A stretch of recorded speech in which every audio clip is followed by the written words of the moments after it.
வணக்கம். இன்றைக்கி நம்ம பார்க்க போகிற ரெசிபி என்னன்னு பார்த்தோம்னா, காலையில் எழுந்திரிச்சோம்னா என்ன காய வைக்கிறது, என்ன குழம்பு வைக்கிறது அப்படின்னு நம்ம யோசிச்சுக்கிட்டு இருக்கோம். இன்றைக்கி எல்லா காயையும் போட்டு ஒரு சூப்பரான ஒரு சாம்பார் சாதம் தான் பார்க்க போகிறோம். நல்லா டேஸ்ட்டும் நல்லாயிருக்கும். ஹோட்டல் டேஸ்ட்டு பாருங்கள் எவ்வளோ அருமையாக எவ்வளோ சூப்பராக இருக்குது. இந்த வீடியோவை முழுமையாக பாருங்கள். முழுமையாக பார்த்துட்டு இந்த வீடியோ பிடிச்சிருந்தா சப்ஸ்கிரைப் பண்ணுங்கள், லைக் பண்ணுங்கள், ஷேர் பண்ணுங்கள். மறக்காமல் பெல் பட்டனை கிளிக் பண்ணிடுங்க. வாங்க வீடியோக்குள்ளே போய் பார்க்கலாம். அடுப்பில் ஒரு கனமான ஒரு பாத்திரத்தை அடுப்பில் வச்சுருக்கேன். சட்டி காயட்டும். சட்டி காஞ்சிருச்சு. ஒரு டீஸ்பூன் ஆயில் விட்டுக்கலாம். ஒரு 10 சின்ன வெங்காயம், ஒரு பச்சை மிளகாய் போட்டுக்கலாம்.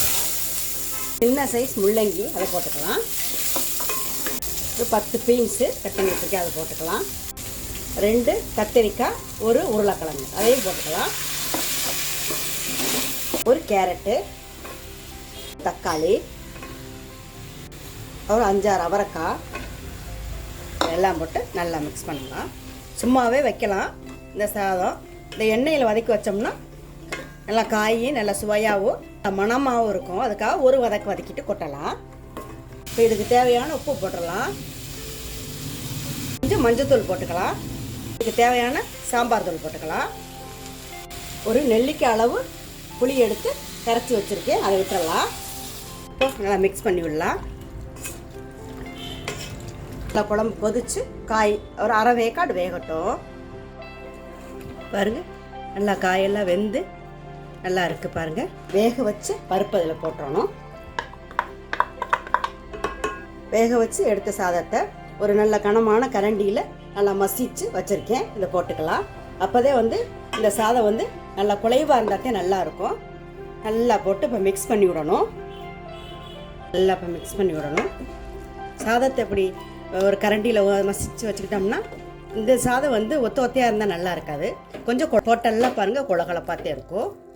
நல்லா மிக்ஸ் பண்ணி விடணும். நல்லா மிக்ஸ் ஆகிடுச்சு பாருங்கள். இப்போ இதுக்கு தாளித்து கொட்டணும். இவ்வளோ ஒரு தாளிக்கிறதுக்கு ஒரு சட்டி வச்சுருக்கேன். ஒரு டீஸ்பூன் ஆயில் விட்டுக்கலாம். எண்ணெய் காஞ்சிருச்சு. ஒரு 1/4 டீஸ்பூன் கடுகு போட்டுக்கலாம். கடுகு நல்லா பொரியட்டும். கடுகு பற்றே பொரியுது. 1/4 டீஸ்பூன் சோம்பு போட்டுக்கலாம். ஒரு 1/4 டீஸ்பூன் ஜீரகம் போட்டுக்கலாம். 3 காஞ்ச மிளகாய் போட்டுக்கலாம். கிண்டி விடலாம். கொத்தமல்லி கருவேப்பிலை போட்டுக்கலாம். கொஞ்சம் பெருங்காயம் போட்டுக்கலாம். நல்லா மிக்ஸ் பண்ணலாம். இப்போ அந்த சாதத்தில் மேலே கொட்டணும். இப்போ அதில் ஊற்றிடலாம்.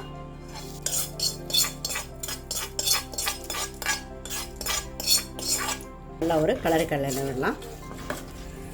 வெந்தயத்தை சும்மா வறுத்துட்டு பொடி பண்ணி வச்சுருக்கேன், இது மேலே போட்டு விட்டுறலாம்.